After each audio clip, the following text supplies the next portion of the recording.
رمضان المبارک کی آمد کے حوالہ سے چند باتیں ذکر کرتے ہیں کہ وہ پیارا پیارا مہینہ، برکتوں رحمتوں والا مہینہ جو ہمارے پاس تشریف لا رہا ہے، اس ماہ مقدس کے آنے سے پہلے ان باتوں کا ہمیں جاننا ضروری ہے، ہمیں ان کے بارے میں پتہ ہونا چاہیے تاکہ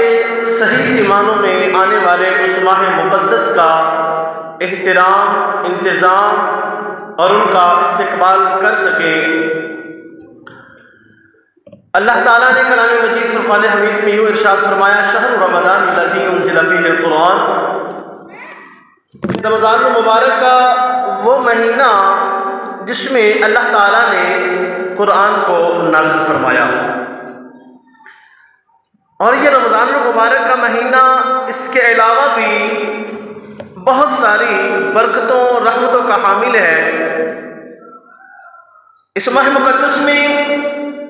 لیلۃ القدر جیسی ایک پیاری رات بھی اسی مہینے میں وہ تشریف لاتی ہے، اور اسی ماہ میں 27ویں رمضان المبارک کو اللہ تعالیٰ نے کلام مجید جو ہے وہ نازل فرمایا،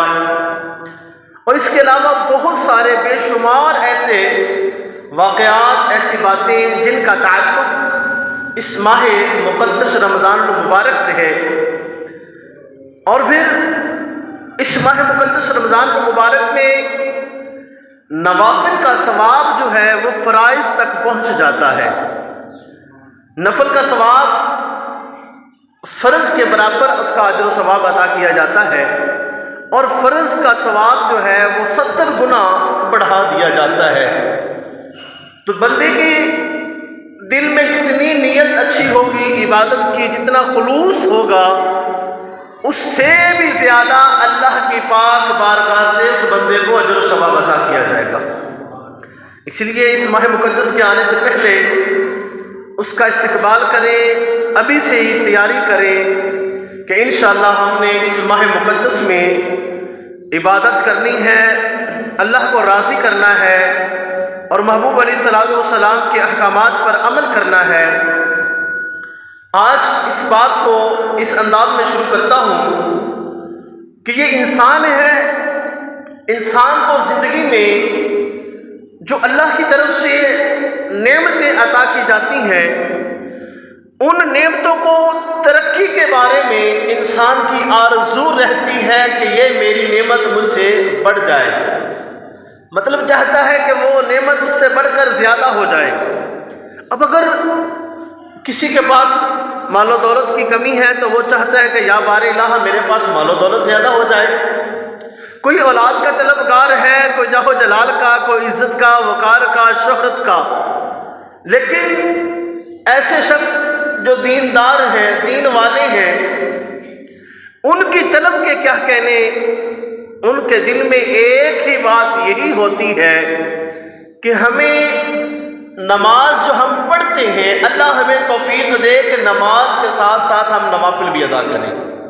ان کے دل میں اس نعمت کا شکریہ اللہ کی بارگاہ سے یوں ہوتا ہے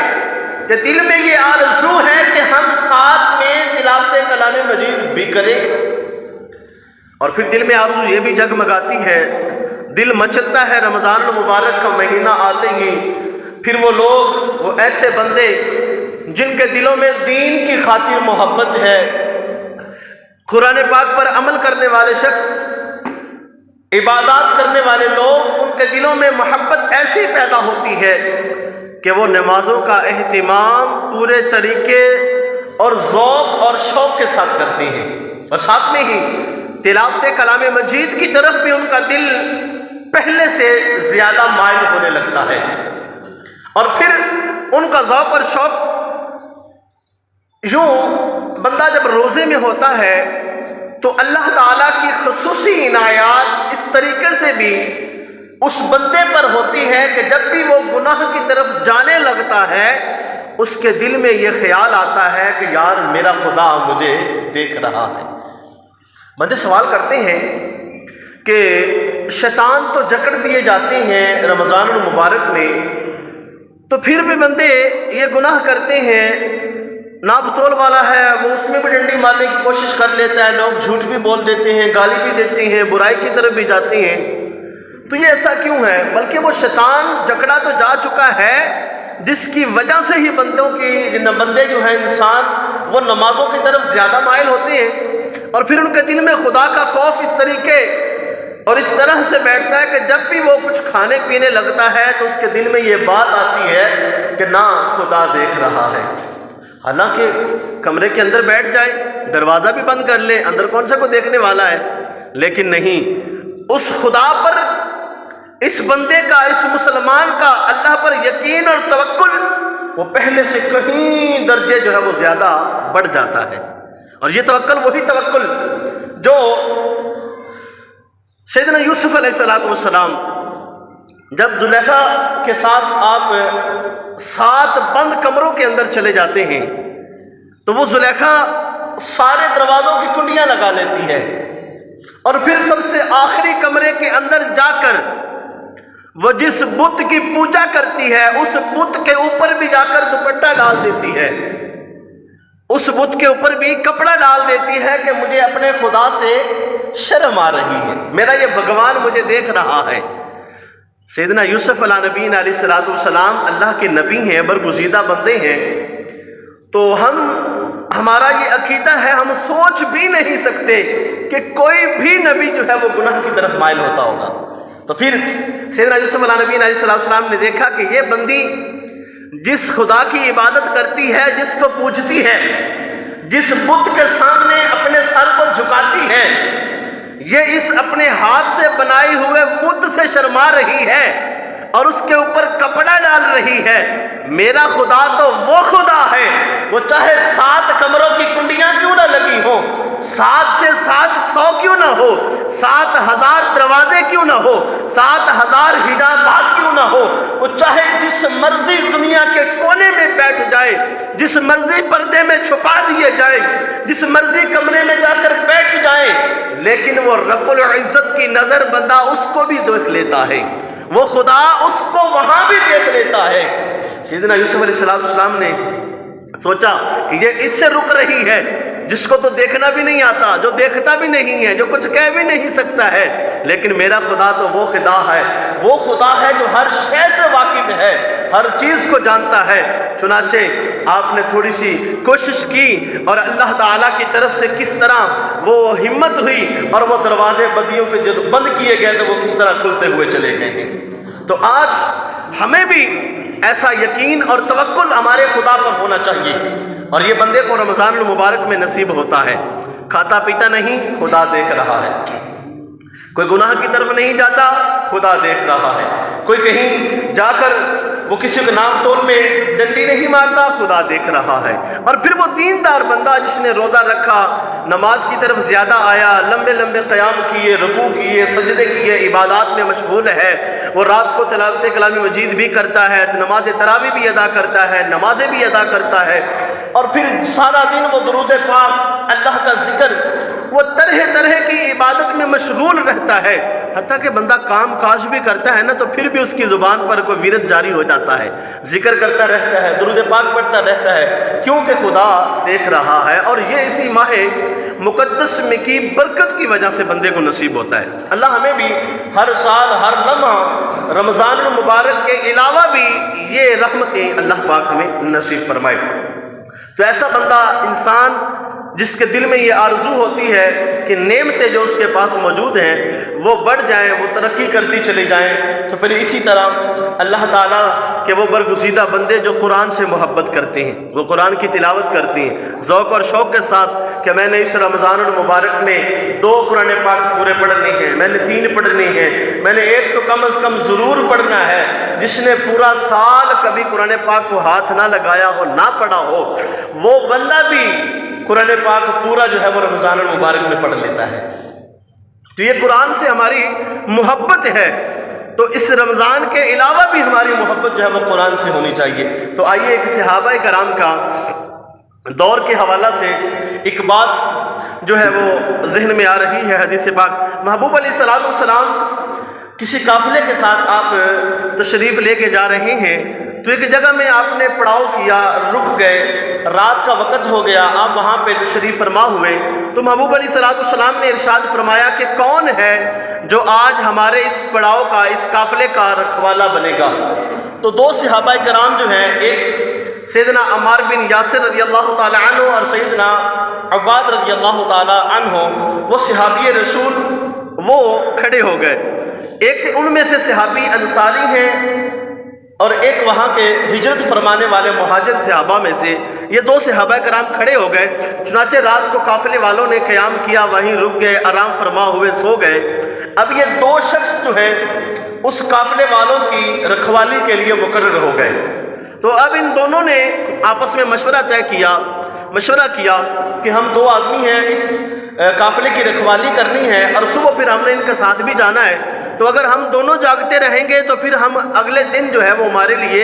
سفر کرنا مشکل ہو جائے گا۔ چنانچہ آدھی رات کو ایک آدمی سو جائے گا اور ایک آدمی رکھوالی کرے گا، دوسری آدھی رات کو دوسرا آدمی سو جائے گا اور دوسرا جو پہلے سویا تھا وہ اس کی رکھوالی کرے گا۔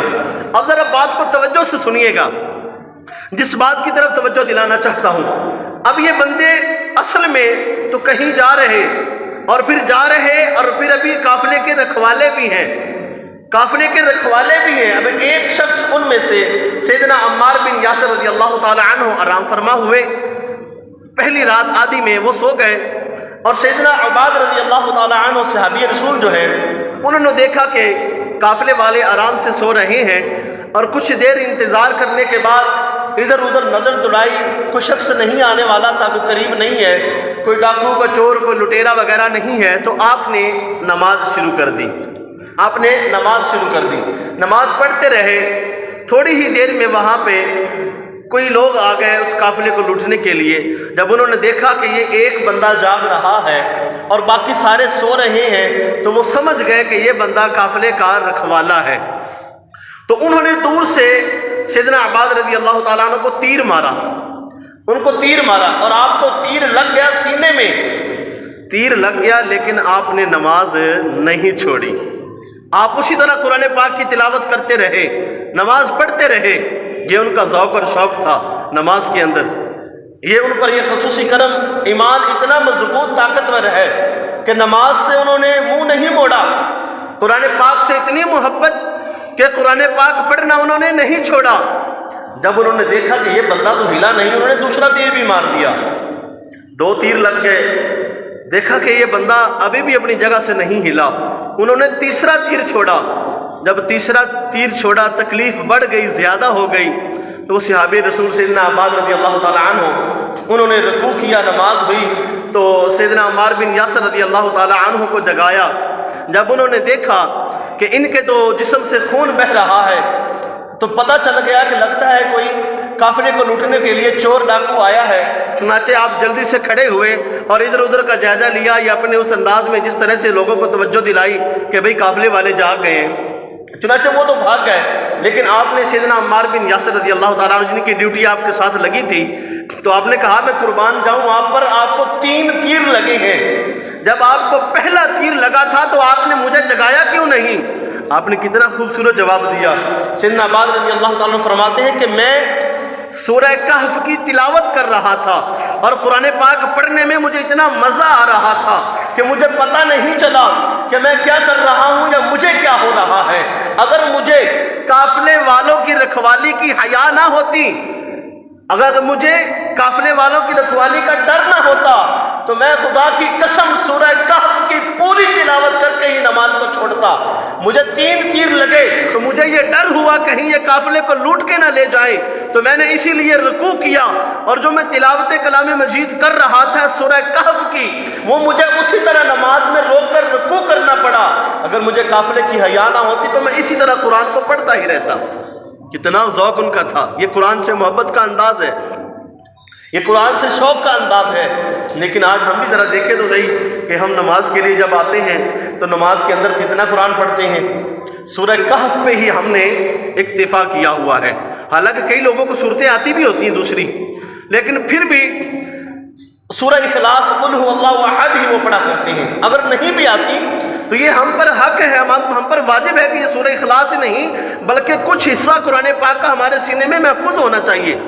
کم از کم ایک سپارہ، آدھا سپارہ، ایک پاؤ کو 10-20 صورتیں تو ہم سارے لوگوں کو آنی چاہیے۔ یعنی کہ جتنی بھی نماز کے اندر ہم رکعتیں پڑھیں تو ہر رکعت میں ہم علیحدہ علیحدہ ایک سورت کو پڑھ لیا کریں، اتنا تو کم از کم ہمیں قرآن پاک یاد ہونا چاہیے۔ یا بعض اوقات لوگوں نے سورہ ملک یاد کی ہوتی ہے، سورہ یاسین شریف یاد کر لیتے ہیں، تو آپ اسی سورت کو، ان آیتوں کو نماز کے اندر دہرایا کریں، انہی کو پڑھا کریں۔ ایک تو وہ بھولے گی نہیں، یاد رہے گی، ایک یہ ہے کہ قرآن سے ہمارا دلی لگاؤ جو ہے وہ بڑھ جائے گا، کیونکہ جتنا ہم قرآن زیادہ پڑھیں گے اتنا ہی ہمارا فائدہ ہے۔ حدیث پاک محبوب علیہ السلام نے ارشاد فرمایا کل قیامت والے دن یہ رمضان اور قرآن یہ بندے کی شفاعت فرمائیں گے، اور قرآن بھی کل قیامت والے دن کھڑا ہو، یا بار الہ یہی وہ بندہ ہے، یہ مجھے پڑھا کرتا تھا، چوم کر سینے سے لگایا کرتا تھا، یہ مجھے بڑے محبت سے دیکھا کرتا تھا، یہ مجھے پڑھتا رہتا تھا، یا بار الہ تیری بارگاہ میں عرض کرتا ہوں کہ تو اس بندے کی بخشش فرما دے۔ اللہ بھی پھر اس کی بخشش فرما دے گا۔ رمضان المبارک اللہ کی بارگاہ میں عرض کرے گا، اس روزے دار کی شفاعت کرے گا۔ یہ رمضان المبارک سال کے بعد ایک بار ہمارے پاس تشریف لاتا ہے۔ اب کئی لوگ ایسے جو ان مقدس گھڑیوں میں پچھلے سال ہمارے ساتھ تھے لیکن اس سال ہمارے ساتھ نہیں ہے، پتہ نہیں ہم نے بھی اگلے سال کوئی رمضان المبارک میں یہ نصیب ہو کہ نہ ہو کہ جس میں اتنی برکتیں، رحمتیں لٹائی جاتی ہیں۔ بندہ فرض پڑھے، نفل پڑھے تو ثواب فرضوں تک جاتا ہے، اور فرض پڑھے تو اس کا جو ثواب جو ہے وہ 70 گنا یا اس سے بھی زیادہ بڑھا دیا جاتا ہے۔ اتنی برکتیں، رحمتیں۔ محبوب علیہ السلام کے غلاموں، ہمیں قرآن سے محبت، رمضان المبارک سے محبت، اور روزے کو ہمیں اللہ پاک نبھانے کی توفیق عطا فرمائے۔ جو بچے نوجوان ہیں، بالغ ہیں، ان پر یہ بھی روزہ رکھنا فرض ہے۔ ماں باپ سے گزارش ہے کہ اپنے بچوں کو موسم کی تبدیلی کی وجہ سے ان کو روزہ نہ چھڑوایا کریں، اور اس کے بارے میں ہم سے سوال کیا جائے گا۔ نوجوان اولاد ہے، اولاد بالغ ہے، ان پر نماز فرض ہو چکی ہے، ان پر فرائض کے شرائط جو ہیں وہ لاگو ہو چکی ہیں، روزہ فرض ہے، نماز فرض ہے، لیکن ہم جو نہ ہمارے بچے نماز کی طرف آتے ہیں، نہ جو ہے وہ روزے رکھتے ہیں، تو ہم سے اس کے بارے میں ضرور سوال کیا جائے گا۔ آج سے ہی اپنے بچوں کو تیار کریں کہ انشاءاللہ ہم نے روزے رکھنے ہیں، خود ان کو اٹھائیں، سحری کروائیں، افطاری کے لیے بھی ان کو ساتھ میں لے کر بیٹھیں، نماز کی پابندی کے لیے کہیں، اور ہر کام میں ہمیں ان بچوں کی طرف نظر رکھتی ہے۔ اور ہمیشہ میں آپ جانتے ہیں کہ ہر جمعہ میں ہی کم سے کم کوئی نہ کوئی بات اولاد کی تربیت کے حوالے سے ضرور کرتا ہوں، اس لیے کرتا ہوں کہ یہی ہمارا کل اثاثہ ہے، یہی ہمارا معاشرہ ہے، یہی ہمارا مستقبل ہے، اور انہی اولاد کی وجہ سے ہی ہمارے ساتھ آگے اگر فائدہ ہوگا یا نقصان ہوگا تو اس اولاد کا ہمارے اس فائدے یا نقصان میں بڑا ہاتھ ہوگا۔ یہی اولاد ہمارے کمائے ہوئے پیسوں پر اگر عیاشی کرے گی تو ہم وہاں پکڑے ہوں گے، اگر یہی اولاد ہمارے پیسوں کو اچھی جگہ خرچ کرے گی تو ہمیں فائدہ ہوگا، اگر یہی اولاد یہاں نماز پڑھے گی ہمیں وہاں اچھے کاموں میں اجزا ملے گی، ہمیں اجر و ثواب عطا کیا جائے گا، اگر یہی اولاد عیاشی میں زندگی گزار دے گی، بے حیائی اور برے کاموں میں زندگی گزار دے گی تو ہمیں وہاں جا کے اس کے بارے میں پوچھا جائے گا۔ تو اسی لیے بھرپور انداز میں کوشش زیادہ سے زیادہ کیا کریں، اولاد کی طرف توجہ دیں۔ اور محبوب علیہ السلام کا وہ فرمان وقت ہوا چاہتا ہے بس یاد دہانی کے لیے کہ محبوب علیہ السلام نے جب آپ ممبر پر تشریف لا رہے تھے، پہلے زینے پر آپ نے قدم مبارک رکھا تو آپ نے فرمایا وَقَبِلْتُ، دوسرے پر، تیسرے پر آپ نے فرمایا آمین آمین، اس طرح فرماتے گئے۔ تو صحابہ کرام نے عرض کی یا رسول اللہ صلی اللہ علیہ وسلم کیا وجہ ہے کہ آپ نے جب ممبر پر تشریف لا رہے تھے تو آپ نے کہا تھا آمین آمین آمین، اس کی کیا وجہ ہے؟ محبوب علیہ السلام نے فرمایا کہ میرے پاس جبریل امین علیہ السلام آئے اور انہوں نے آ کر بتایا کہ جو بندہ رمضان المبارک کا مہینہ پائے اور وہ اپنی بخشش نہ کروا سکے تو اس جیسا بدبخت انسان کوئی نہیں۔ دوسرے زینے پر محبوب علیہ السلام نے قدم رکھا تو فرمایا کہ جب محبوب علیہ السلام، جبریل امین علیہ السلام نے یہ آ کر خبر دی کوئی ایسا شخص بندہ جس کے ماں باپ اس کی حیاتی میں اس کو ملے اور ان کی خدمت کر کے وہ جنت حاصل نہ کر سکا، ایسا شخص جو ہے وہ بدبخت ہوگا۔ اور تیسری بار محبوب علیہ السلام نے فرمایا کہ جس کے سامنے میرا ذکر کیا جاتا رہا اور اس نے مجھ پر درود نہ پڑھا تو اس جیسا بخیل آدمی کوئی نہیں۔ جیسے درود پاک جہاں بھی سنیں، اس کے علاوہ بھی درود پاک ہمیں ہمیشہ پڑھنا چاہیے۔ رمضان المبارک کا مہینہ ہے، زیادہ سے زیادہ نیکیاں کریں، عبادات کریں، تلاوت کلام مجید کریں، روزے رکھیں۔ ایک روزہ جان بوجھ کر چھوڑ دینا، قضا کر دینا،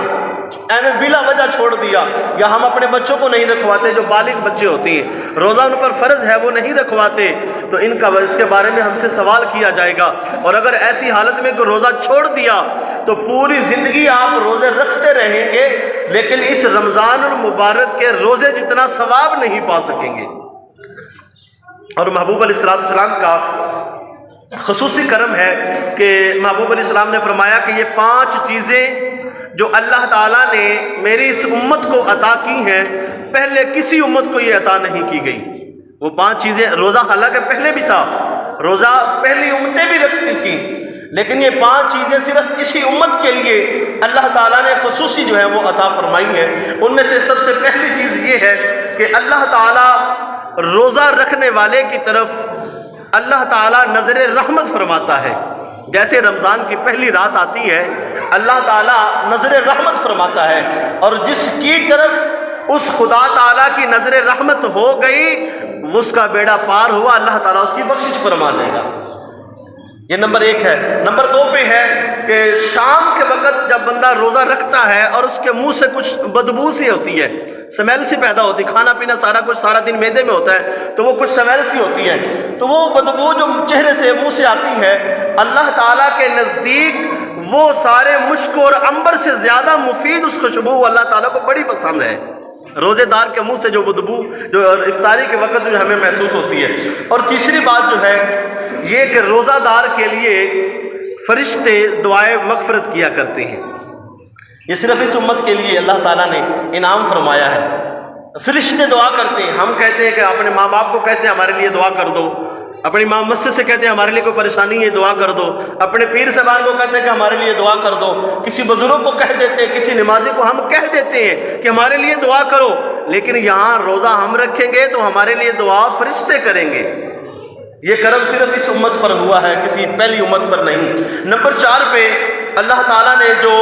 کرم فرمایا اس امت پر وہ یہ کہ اللہ تعالیٰ جیسے ہی رمضان المبارک کا مہینہ شروع ہوتا ہے، جنت کو حکم دیتا ہے کہ اپنے آپ کو تیار کر لے میرے روزے دار کے لیے۔ جنت کو راستہ فرمانا شروع کر دے، جنت کو کہتا ہے کہ تیار ہو جا کہ میرا روزے دار تم میں آنے والا ہے۔ یہ 4 چیزیں۔ اور 5ویں جو ہے، اللہ تعالیٰ جب رمضان المبارک کی آخری رات آتی ہے تو اللہ تعالیٰ سب کی بخشش فرما دیتا ہے، سب کی مغفرت فرما دیتا ہے۔ صحابہ کرام نے عرض کی یا رسول اللہ صلی اللہ علیہ وسلم اس کی کیا وجہ ہے کہ ساری کی بخشش مغفرت فرما دی جاتی ہے؟ محبوب علیہ السلام نے فرمایا کہ جب بندہ سارا دن محنت مزدوری کرتا ہے، محنت مزدوری کرتا رہتا ہے، اور جب اس کا وقت ختم ہوتا ہے تو پھر اس کو شام کے وقت اجرت دی جاتی ہے، اس کو اس کی دہاڑی دی جاتی ہے، مزدوری دی جاتی ہے، تو یہ اللہ تعالیٰ کی طرف سے اس بندے کے لیے یہ اجرت ہے کہ پورا مہینہ وہ رمضان المبارک میں نیکیاں کماتا رہا، عبادات کرتا رہا، تو اس نیکیوں کے بدلے، اس عبادت کے بدلے جو اس ماہ مقدس میں اس نے کی تھی، اللہ تعالیٰ ان کی بخشش فرما دے گا۔